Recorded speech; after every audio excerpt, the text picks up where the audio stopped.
Hola, ¿cómo están? Bienvenidos a otro segmento en SCH, Sociedad, Cultura e Historia en Orilla y Media TV, la cual pueden encontrar, seguir en las redes como YouTube, Instagram, Facebook. Hoy una aproximación a estos libros, este libro del gualeyo, el entrerriano Amaro Villanueva. Vamos a la presentación y comenzamos.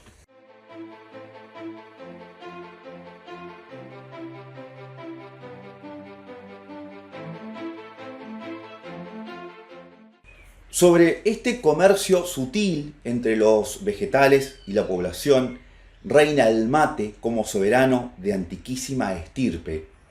Todo lo bueno y lo malo de la historia están en el mate.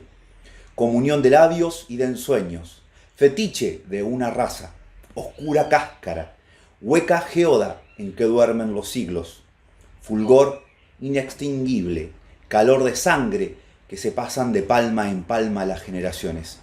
El mate lo ha escuchado todo, lo ha adivinado todo, confidencias terribles, esperanzas siempre abatidas, juramentos sombríos. Aplicadle el oído y percibiréis en las mil voces confusas del inmenso pasado, como en el viejo caracol los rumores del mar. Rafael Barret, El dolor paraguayo, 1911. Me pareció muy oportuno comenzar este video con este pensamiento de Rafael Barret, este español que intercaló su vida entre Argentina primero, Paraguay y Uruguay. El dolor paraguayo, lo que son los yerbales, estos escritos en los que revela la explotación esclavista de los mensús por las empresas yerbateras. Pasamos ahora al autor y el libro, entonces, que nos ocupa. José Napoleón Amaro Villanueva, Gualeguay, 13 de septiembre del 1900, falleciendo en Buenos Aires el 5 de agosto de 1969. Poeta, narrador, ensayista, periodista, fundador de la Academia Porteña del Lunfardo. No vamos a profundizar en su biografía porque en internet hay mucha información, pero es otro de los tantos hijos de Gualeguay, en Entre Ríos, acá en Entre Ríos, que ha visto nacer artistas de cualidades excepcionales. Amaro residirá en Gualeguay, Paraná, donde estará 30 años, y por último en Buenos Aires. Amaro es yerno, o era yerno de Alberto Gorchunov, pues se casa en 1958 con Blanca, hija del, por supuesto, escritor también. Como decíamos en el comienzo, vamos a tener una aproximación con este libro que tal vez una persona dedicada a la literatura entrerriana, un estudioso académico, hubiese elegido otra obra de las tantas que publicó Amaro Villanueva, que son muchísimas.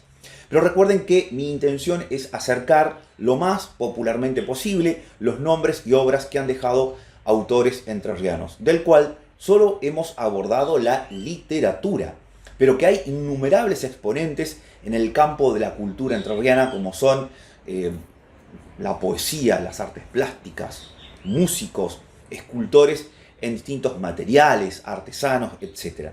Hombres y mujeres que interpretaron la vida del pueblo entrerriano en diferentes soportes.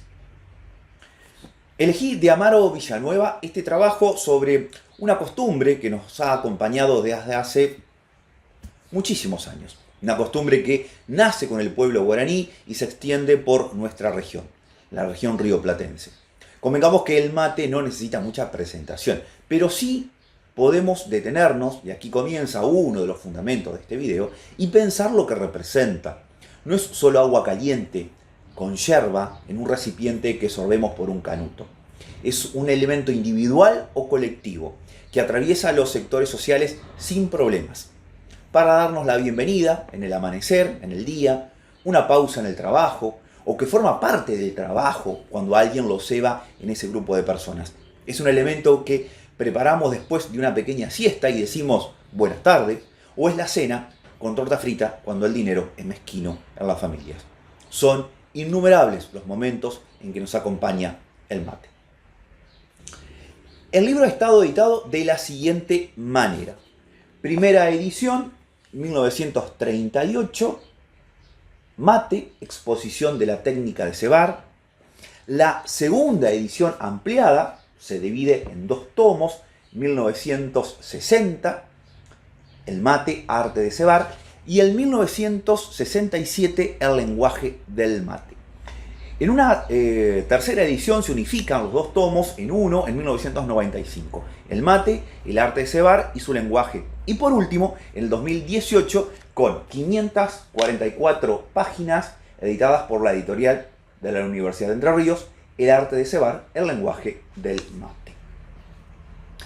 Cuando Amaro Villanueva escribió esta primera edición, esta que yo tengo acá, que la debo tratar con todo el cariño del mundo porque está con sus achaques de tener 87 años. Recordemos que este libro es de 1938, la edición original.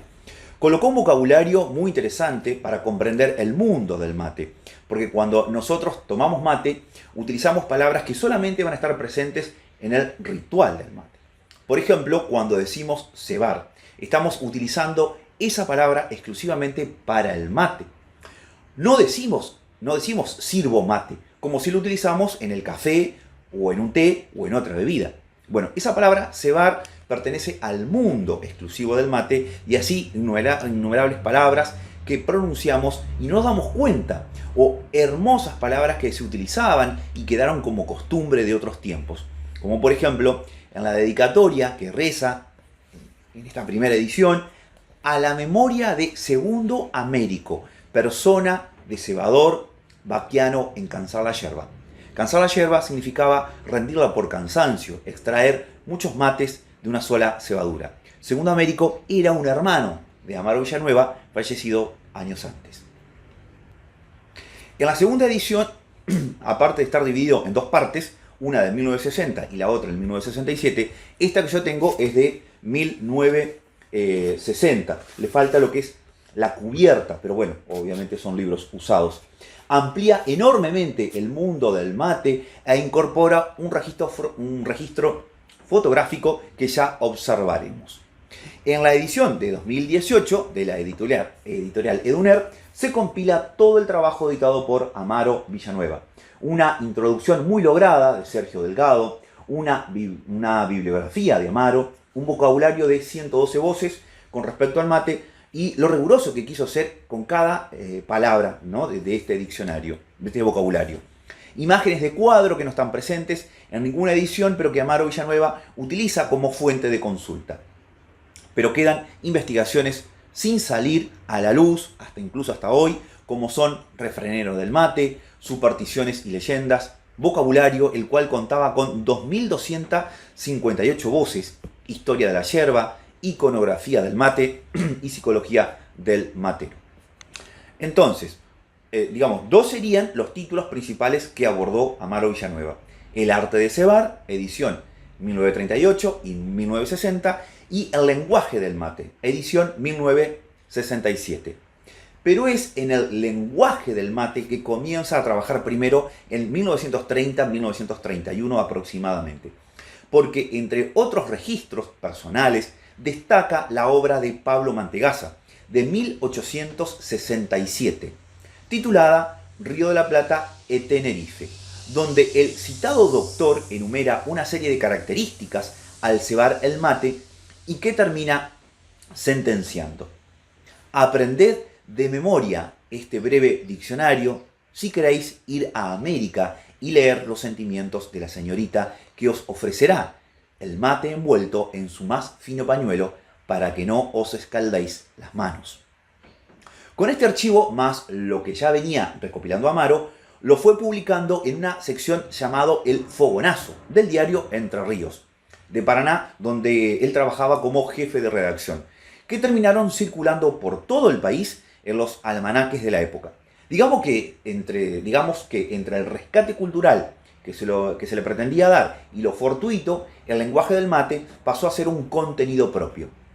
Nos salimos un momentito de Amaro y quiero compartir una imagen que engarza perfecto este tema.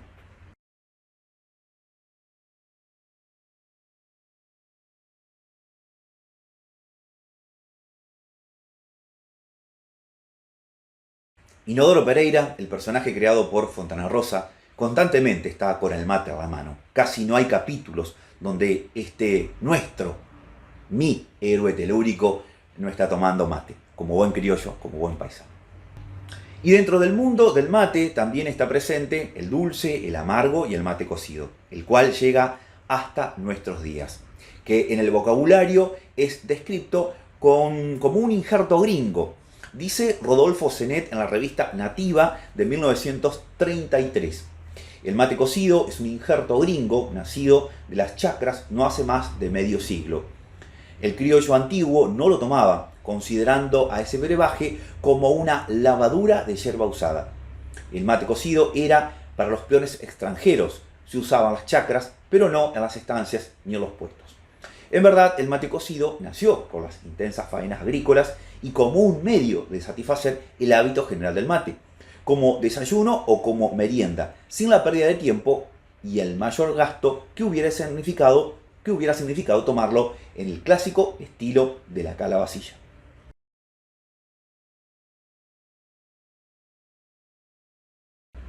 Y el mate cocido nos da pie para exponer el origen del mate tradicional que algunos escritores de mediados del siglo XIX hasta los primeros decenios del siglo XX, 1850 hasta 1930 aproximadamente, intentaban explicar el origen del mismo, porque no era de buen aprecio la idea de que este ritual tan practicado en las clases patricias, tan arraigada a la cultura rioplatense, el origen debiera ser de comunidades salvajes, indios, que de civilización y buenas costumbres no tenían nada.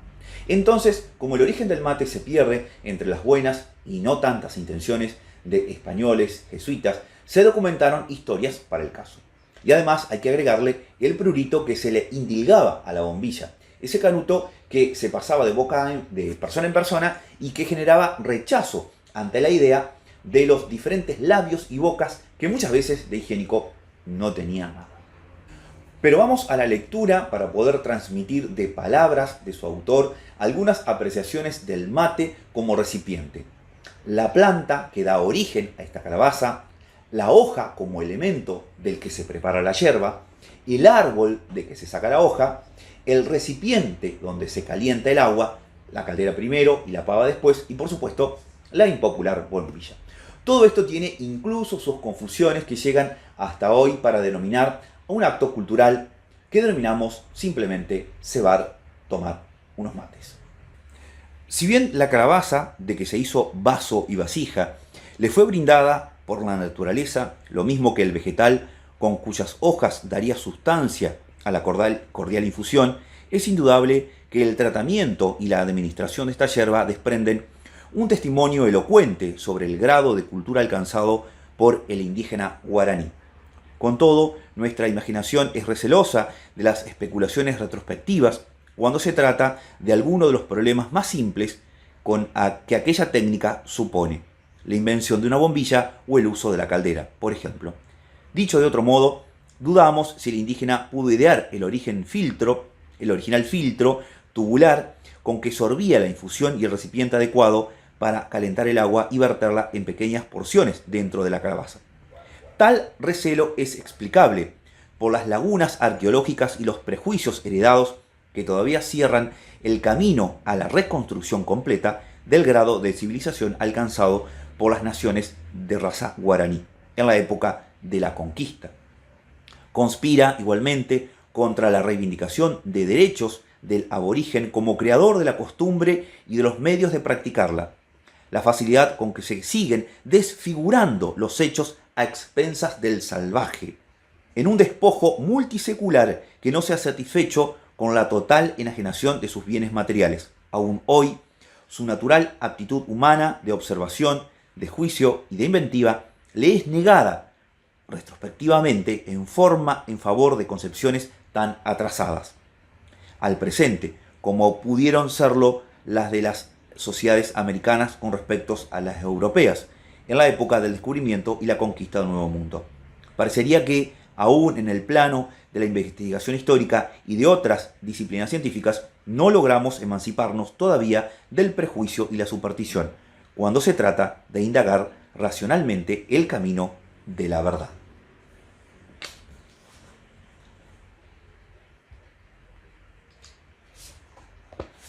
Como estamos viviendo de una manera tan acelerada el paso del tiempo y la historia nos parece y nos remonta a algo tan lejano, hacemos juicios de valor de nuestra sociedad que ocurrieron hace 100 años como si se tratara de cientos de años. Algo muy lejano y que actualmente ya no vivimos como indios. Es más, todavía se utiliza la expresión son unos indios para referirnos a acciones que no son propias de la gente civilizada, de gente de bien.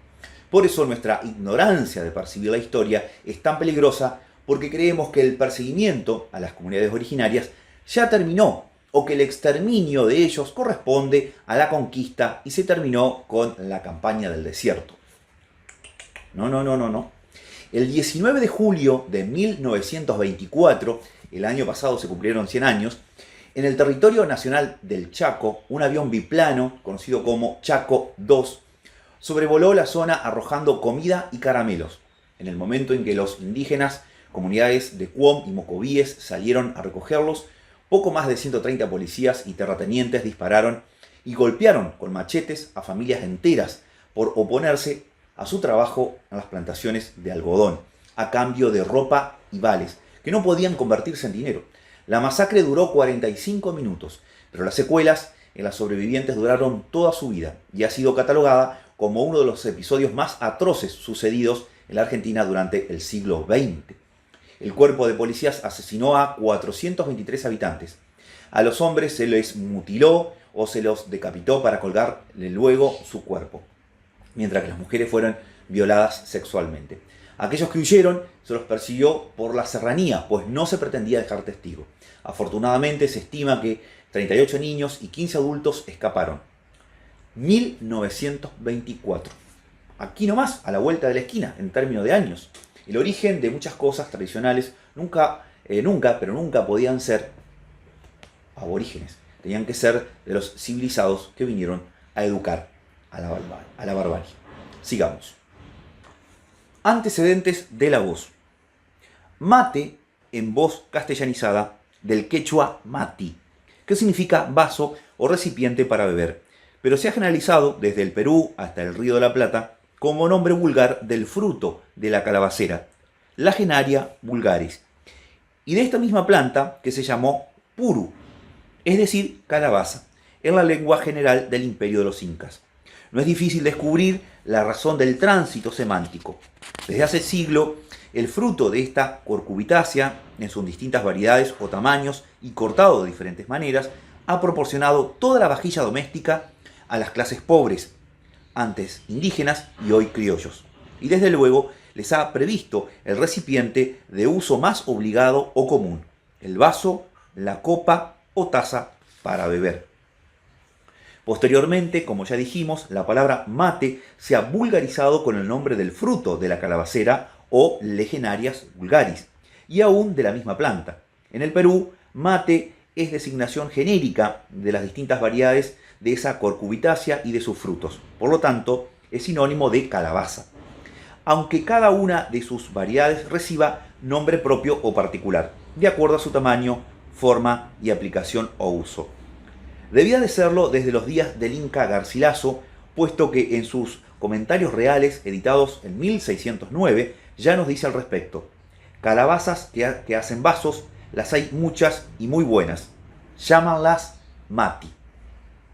En el Río de la Plata, en cambio, el uso de esta voz es más restringido en su acepción de fruto, pues con el nombre de mate solo se designa la variedad empleada para preparar y servir la infusión de yerba, variedad que se llamó caiguá en guaraní.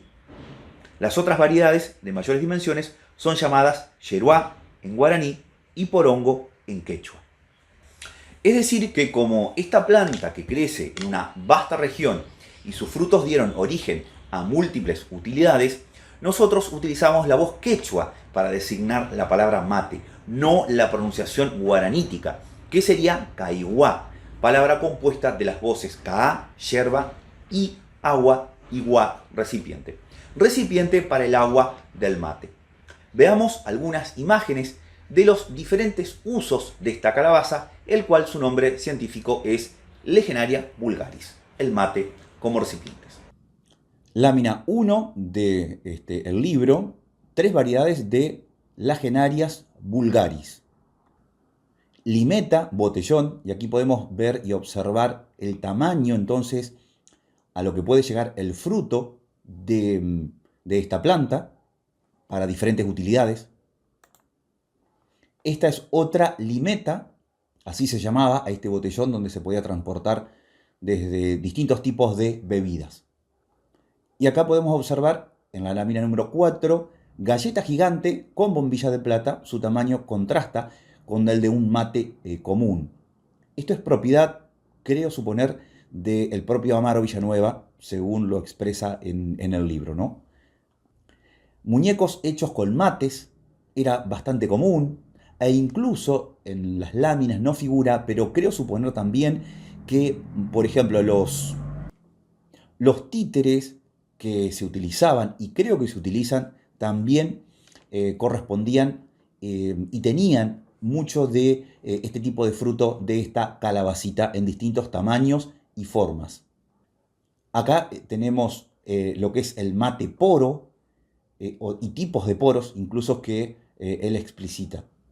Mate brasileño, obsequio del profesor Serrano, estamos hablando de Antonio Serrano, que le obsequió al propio Amaro Villanueva y del cual seguramente él también utilizaba, y debajo también cómo se utiliza o se decora a estos distintos tipos de mate poro. Mate de camionero, como se puede ver, un mate muy grande, con la boca a su vez también muy grande, para poder colocar el agua correspondiente. Y acá también, serie de mates galleta, es decir, una cosa es el mate poro y otra cosa es el mate galleta. Nosotros actualmente utilizamos el mate poro. El mate galleta se ha dejado de usar, incluso como ya en la década del 60 lo explica perfectamente Amaro Villanueva. Mates retobados. Aquí yo no hice la apreciación, no me detuve porque realmente es enorme la cantidad de información, pero el mate retobado es aquel que se le colocaba una lámina al mate para que pudiera durar más. Esta lámina generalmente era de hiel o de buche, buche de gallina o buche de pavo. Era toda una artesanía realmente colocar esto, el cual se adhería, era como una piel que se adhería al mate y de esa manera podía durar más, ya sea por diferentes caídas o por lo que fuese. Y debajo, galleta de boca deformada por el uso, contrasta con una de boca normal. Eso que ustedes ven debajo de la deformada por el uso es real, y ese mate, supuestamente, así lo explica Amaro, es de Juan L. Ortiz, digamos que obviamente poeta y amigo de Amaro Villanueva, que lo colocó como para demostrar muchas veces el uso que se le daba y el por qué a veces se le colocaba como una virola de metal para que no ocurriera eso, de la deformación del mate, de la boca, producto del el uso continuo. Soportes o pies de mate y después los diferentes tipos de mate que después fueron las mismas manufacturas industriales fueron llegando al mercado. Mates de vidrio, loza o cerámica. Dice, el cuarto es de cerámica negra de Chillán. Mates de porcelana, vulgarmente llamados de loza. Mates moldeados. Mates moldeados, por ejemplo, en el libro, en la recopilación que hace Eduner, sobre el mate de Amaro Villanueva. Amaro hay una imagen que está en primer plano, un mate moldeado y detrás la imagen de Amaro Villanueva. Es decir, que él también tal vez utilizaba este tipo de mates que se hacían, este tipo de moldeados se hacían en la misma planta antes de sacar la fruta. Mate higiénico. Este mate higiénico se comenzó a usar en las confiterías de Buenos Aires, donde ustedes pueden ver ahí muy claramente que hay un soporte, que es el de la derecha, un vaso de vidrio en el centro y a la izquierda como un filtro, en donde arriba está una bombilla y debajo está, digamos, el extremo de la bombilla, ¿no? Sería el coco. Entonces, ¿qué es lo que se hacía? Se colocaba la yerba en ese filtro, se le echaba agua, el agua caía hacia abajo y se sorbía. Se termina sorbiendo como una especie de mate cocido. Después, Obviamente se retiraba la yerba, se limpiaba el filtro, que era todo en acero inoxidable, y daba la impresión de eso, de ser un mate higiénico. Recordemos que el tema de la higiene muchas veces fue fundamental y fue parte de el fundamento por el cual supuestamente las comunidades originarias, los guaraníes, se les prohibió utilizar la bombilla para pasar a lo que era el mate cocido, ¿no? O un té o una infusión. Bueno, esto se usó en las confiterías de inicio del siglo XX en Buenos Aires. Por supuesto, después se dejó de usar porque no es la función de tomar mate. Mates de madera, que incluso hasta la actualidad llegan, mates y jarros de asta o cuerno, que es la figura número B, que esto también es común, que en su momento el criollo, el paisano, el tropero, el recero, usara mates de cuerno de vaca, de toro, como una manera de tomar mate. Era otro de los elementos que se utilizó para colocar yerba y tomar mate. Y por último, esta imagen no está presente en el libro, pero sí me parece interesante colocarlo. No está en el libro incluso de la recopilación que hace Eduner. Esto es un aporte mío nada más, que es el mate de lata, clásico matecito de lata, donde por lo general acá se utilizó y tal vez todavía se sigue utilizando para tomar más que nada mate dulce. Pasamos ahora a la yerba, es decir, la hoja con que se prepara la yerba. Nos dice Amaro Villanueva: como si tan profusa proliferación semántica no bastara, en el pasado, algunos hombres de ciencia y viajeros europeos contribuyeron a hacer más confuso el significado de la palabra mate, en el orden universal, pues la usaron para designar al Ilex paraguarensis o árbol que produce la yerba, y a la misma yerba, es decir, también al producto industrializado de las hojas del Ilex, que se emplea para preparar la infusión. Su error derivó, evidentemente, del hecho de haber entrado en conocimiento de la yerba, del árbol y del producto preparado con sus hojas, a través de nuestra secular costumbre del mate. De ahí que tomaran el continente por el contenido, el recipiente por la cebadura, la lagenaria por el ílex, y de ese error foráneo deriva el hecho consecuente de haber llegado a denominar yerba mate, para evitar confusiones al extranjero, al producto industrial de las hojas del Ilex paraguarensis, y que siempre se conoció entre nosotros con la llaneza de la palabra yerba, como lo sigue y lo seguirá llamando el pueblo.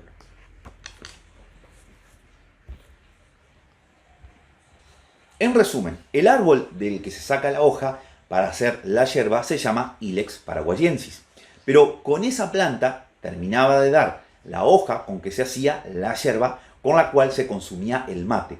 Se la terminó designando en yerba mate al propio árbol. Y con respecto a la recolección, secada y molienda de la yerba, Amaro Villanueva no dice mucho en el libro, porque casualmente es algo que tenía pendiente decir en las publicaciones futuras que no se han visto a la luz, ¿no? En esta edición solo se hace mención brevemente al método barbacoa que utilizaban los guaraníes para el secado de la hoja.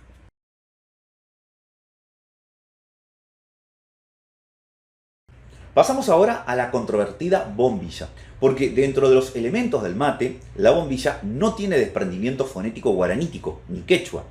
Se sabe que bombilla en guaraní se pronuncia tacuapí, y que, según los escritos al cual tuvo registros el autor de la investigación, nos dice: en el año 1752, a 2 siglos largos de la conquista y colonización del Paraguay, llegó al Río de la Plata el marino español Francisco Mallieu, comisionado para intervenir en la primera demarcación de límites entre las colonias de España y Portugal.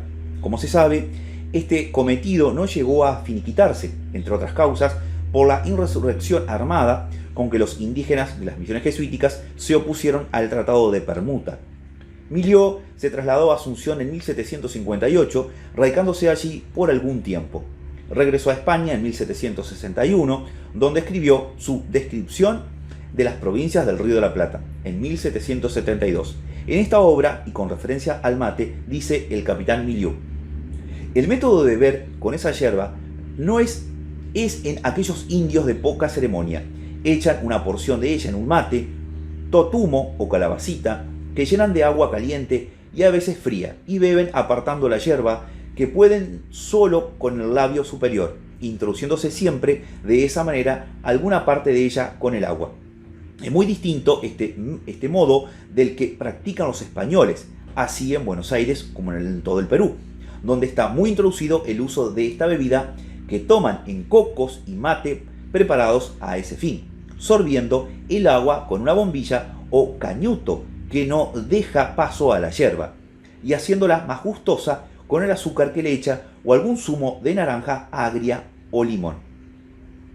El testimonio es categórico. Los indios toman la infusión en taza, al estilo del té, como mate cocido, mientras los españoles, denominación que comprende a peninsulales y criollos, lo hacen a la manera tradicional, en mate y con bombilla, tal como ha llegado a nosotros la costumbre. Y hasta convincente resulta este testimonio, dado ese gráfico detalle del indio que aparta la yerba de la infusión con el labio superior. Pero, unos años más tarde, en 1782, el capitán español Juan Francisco Aguirre deja crónicas escritas donde expresa: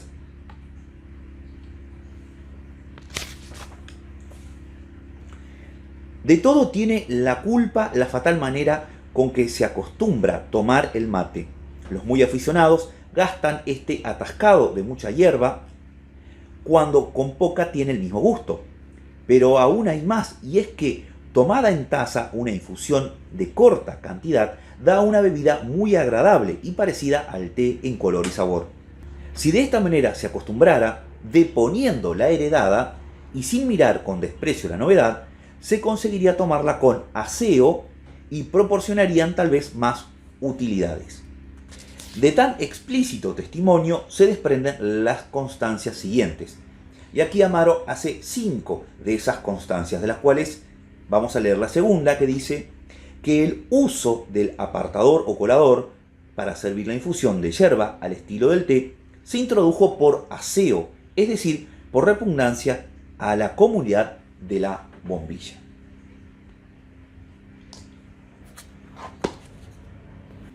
Y terminamos con la declaración puntual de César Samaniego, año 1927, página 84, según la bibliografía de Amaro: debe proscribirse de una vez y para siempre la costumbre propia de los indios salvajes, el uso en común y simultáneo de una bombilla para varios tomadores de mate o tereré. Lamentablemente no encontré en internet esta publicación, pero que existe, existe. Y seguramente está en alguna biblioteca, en la de Paraguay seguro. Porque es muy revelador que en el año 1927 se pueda expresar de esa manera con las comunidades originarias. Es decir, es negar y aborrecer absolutamente toda historia y origen. Bueno, así estamos, ¿no? En conclusión, para Amaro Villanueva no hay dudas que la bombilla es parte de los elementos creados y utilizados por la cultura guaraní para tomar mate. Pero la repugnancia que generaba el paso de boca en boca del canuto, de esa cañita primitiva, terminó en obligar a las comunidades a beber la infusión a modo de té, como obviamente traían por costumbres desde Europa. Veamos las imágenes que contiene el libro con respecto a las diferentes bombillas, y la última imagen también nos salimos de Amaro para entrar en una pequeña imagen de Inodoro Pereira. En esta imagen, muy interesante, la número 15, bombilla de caña, origen brasilero, ¿no? Y es un poco la explicación de la utilización de la caña como canuto, como bombilla, para sorber la infusión. Ahí podemos ver cómo contrasta el tamaño o con un mate galleta, digamos, como para que uno tenga una referencia, y cómo en el extremo está el coco, ese coquito, en donde hacía la parte de filtro. Realmente muy, muy interesante esta imagen. Y acá vemos distintos tipos de bombillas, desde lo que es la bombilla de caña hasta las bombillas de metal. Creo que esta, la que estoy señalando, es una de las que más se utiliza, más que nada con el tipo de filtro que se utiliza, como un medio coco, ¿no? Sí, por supuesto, más inclinada, no la bombilla recta, que por supuesto las hay. Acá en la tercera, que es la que estoy señalando, aquí el filtro es muy parecido a un coquito, no lo mismo la cuarta. Después sí, son diferentes tipos de bombillas y pasando a la última, que es la bombilla desmontable. Algo que incluso todavía se usa, pero no es muy práctica porque lo que es la rosca se termina rompiendo, pero muy práctica porque se puede limpiar tanto lo que es el canuto como el coco o lo mismo el filtro. Y acá también, en la lámina número B, bombillas desarmables o los distintos tipos de bombillas desarmables.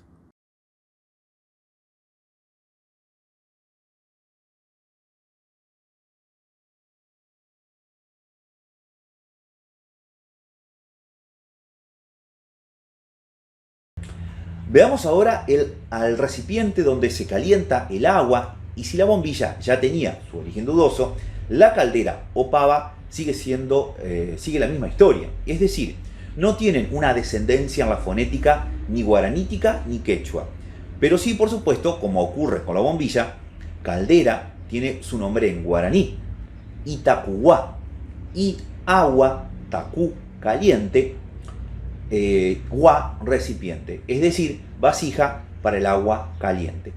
Según Amaro Villanueva, y demás está a decir la lógica del razonamiento, el pueblo guaraní utilizaba recipientes de barro que luego mutaron al metal con la llegada de los españoles jesuitas.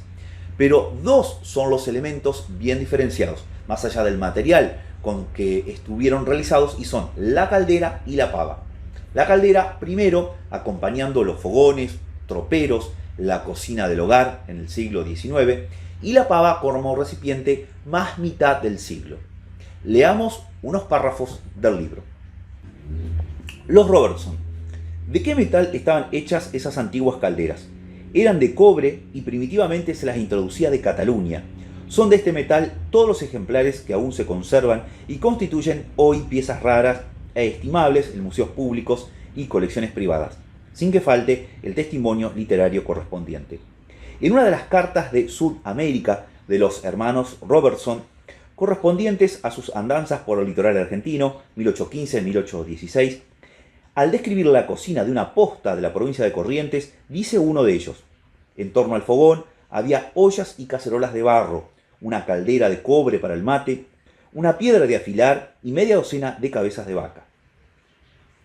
Pero una carta anterior, hablando de las tropas de carretas que transportaban cueros o mercaderías y de los vivaques improvisados durante esos viajes, se expresa: la primera distracción del gaucho después de cumplido su afanoso trabajo es el mate, de manera que, tan pronto como terminaban sus tareas, y colgados en su lugar todos los arreos y pertrechos de las carretas, salían a relucir las rústicas y abolladas calderitas, y enseguida podía verse a los hombres llenando los mates o chupando bombillas, mientras caminaban a paso lento o bien permanecían sentados junto al fuego sobre una cabeza de vaca y fumando cigarrillos de papel.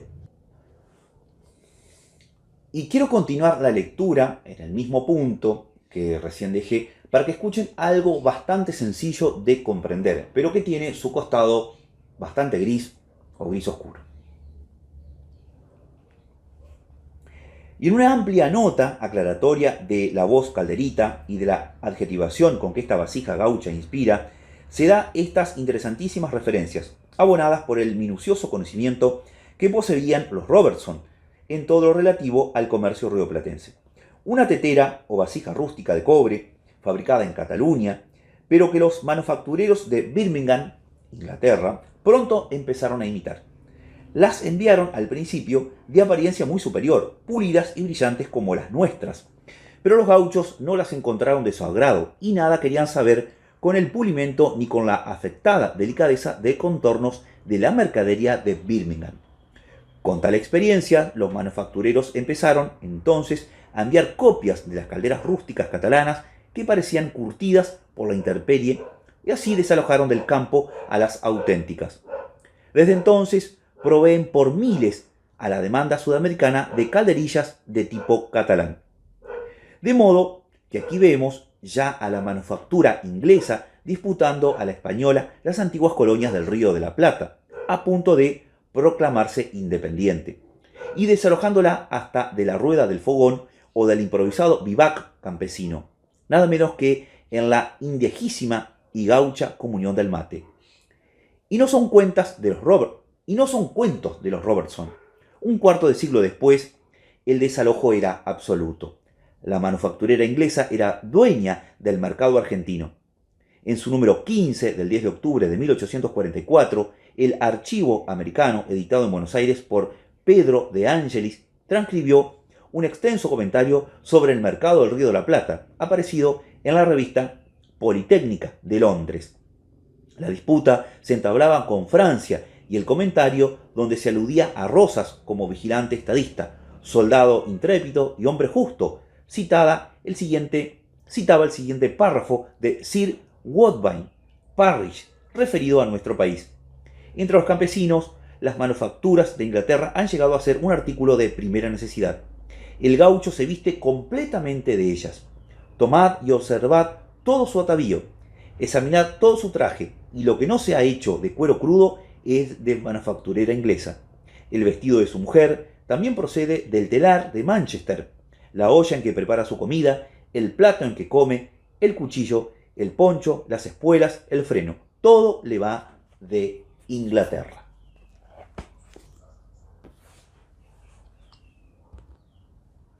Digamos que cuando nos liberamos, y muy entre comillas lo podemos colocar, ¿no?, de los españoles, entraron como chancho a los choclos Inglaterra con toda su manufactura. Mirá vos, es decir que no pudiendo entrar de manera violenta los ingleses, en 1806 y 1807 nos invadieron con sus productos, que al fin y al cabo era lo que querían. Eso me hace acordar a este libro titulado Maitland y San Martín, que ya hicimos la reseña en el canal y que dio origen a innumerables escarnios, befas, palabras fuera de lugar hacia este humilde lector. Continuamos. La caldera llegó a usarse hasta no hace mucho tiempo en el campo. Es más, en mi casa hay una caldera de tropero que era de mi abuelo y que las tacuaritas en más de una primavera la han utilizado para continuar su progenie. Esa caldera tenía tapa, pero en el uso del caballo esa tapa desaparecía. Esa caldera era llevada colgada del fiador o más a menudo de la cincha, bajo la barriga del caballo. A mediados del siglo XIX llegó a popularizarse y continúa vigente hasta el día de hoy la pava, que según la crónica, todo hace presumir pues que el novedoso recipiente se le bautizó con el nombre de pava por humorada no exenta de intención despectiva.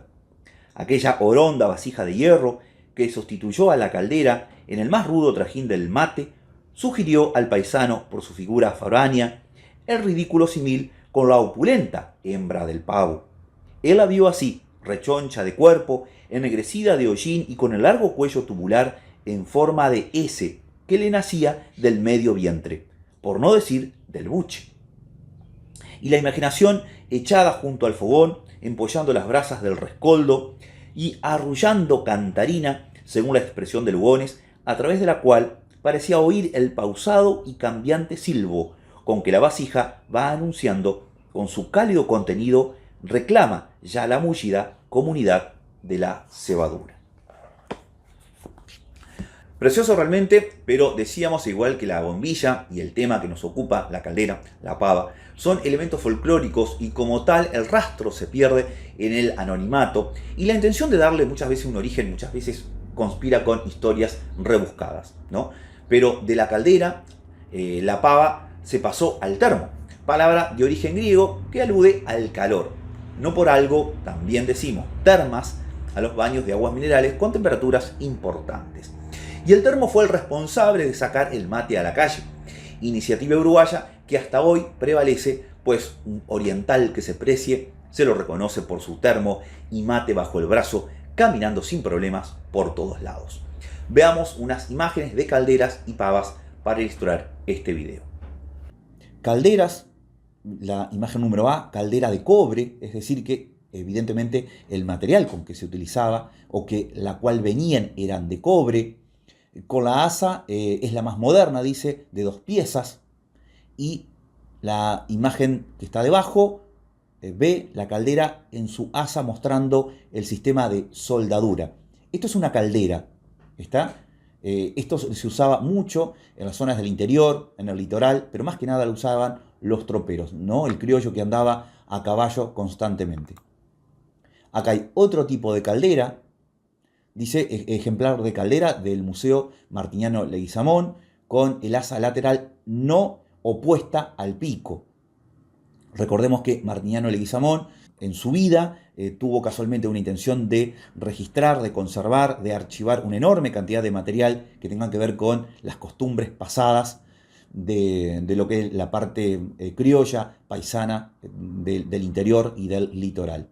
Y debajo, en la lámina número B, caldera de tropero de una pieza mostrando el asa característica.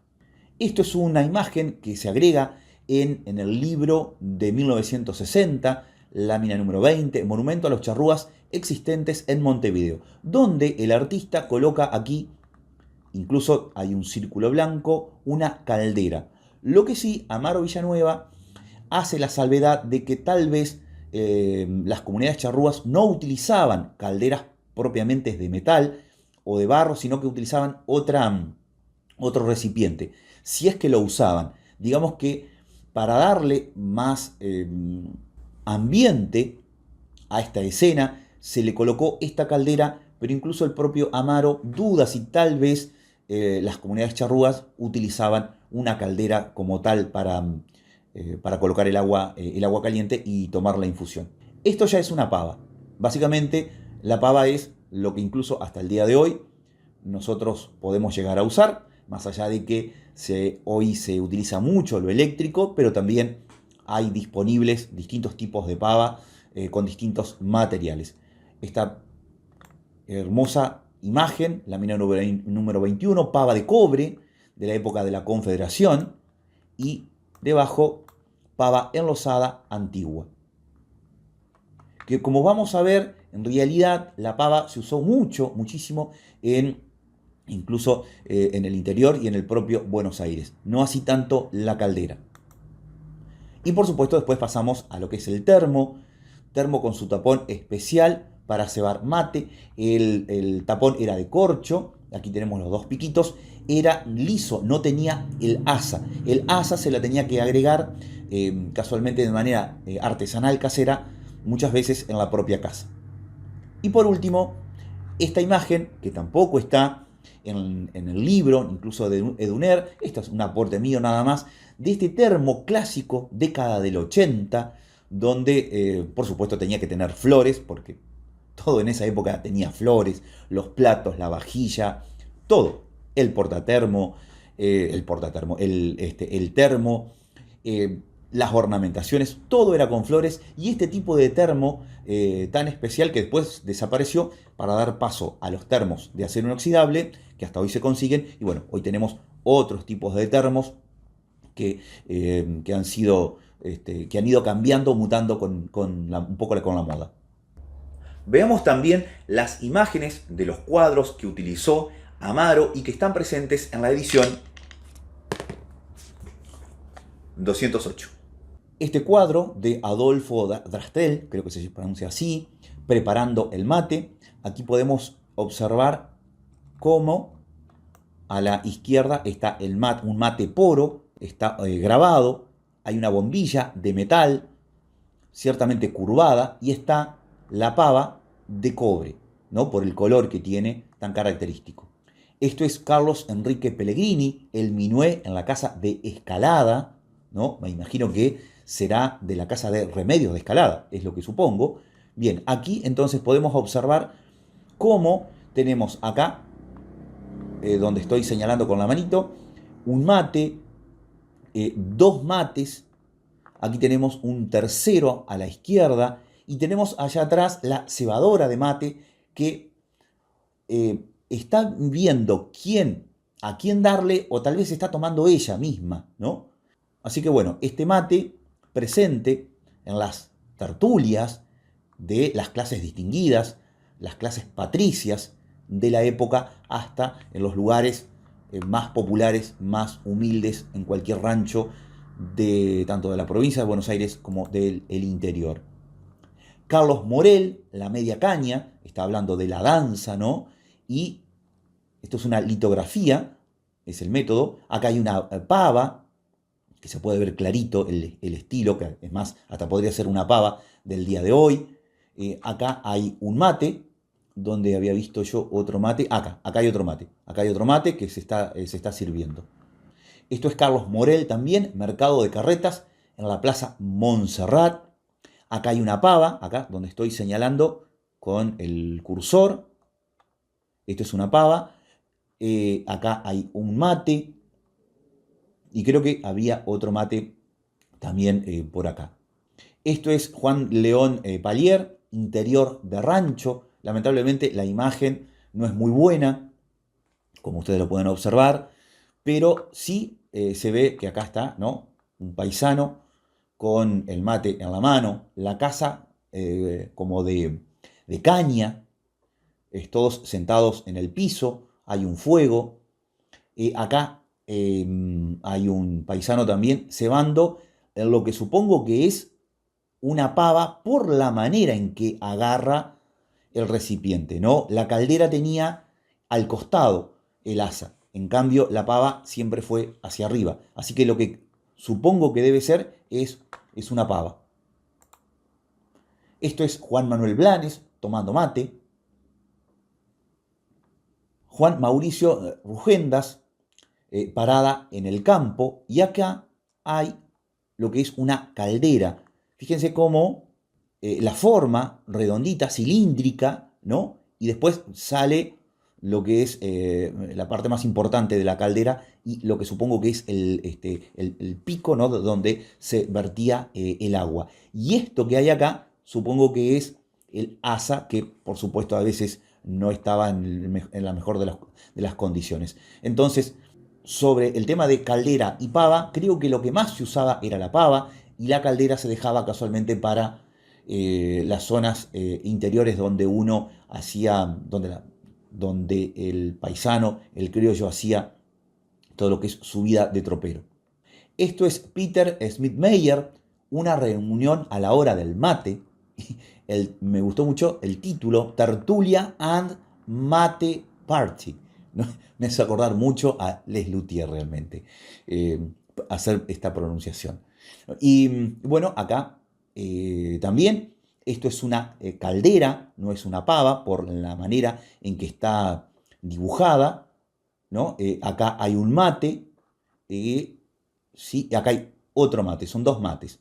Son dos mates, no son galletas, sino que son mates poro, ¿no? Y acá creería yo que es la persona, la cebadora o el cebador, más que nada eran cebadoras, viendo a quién le estaba faltando, a quién llevar el respectivo mate.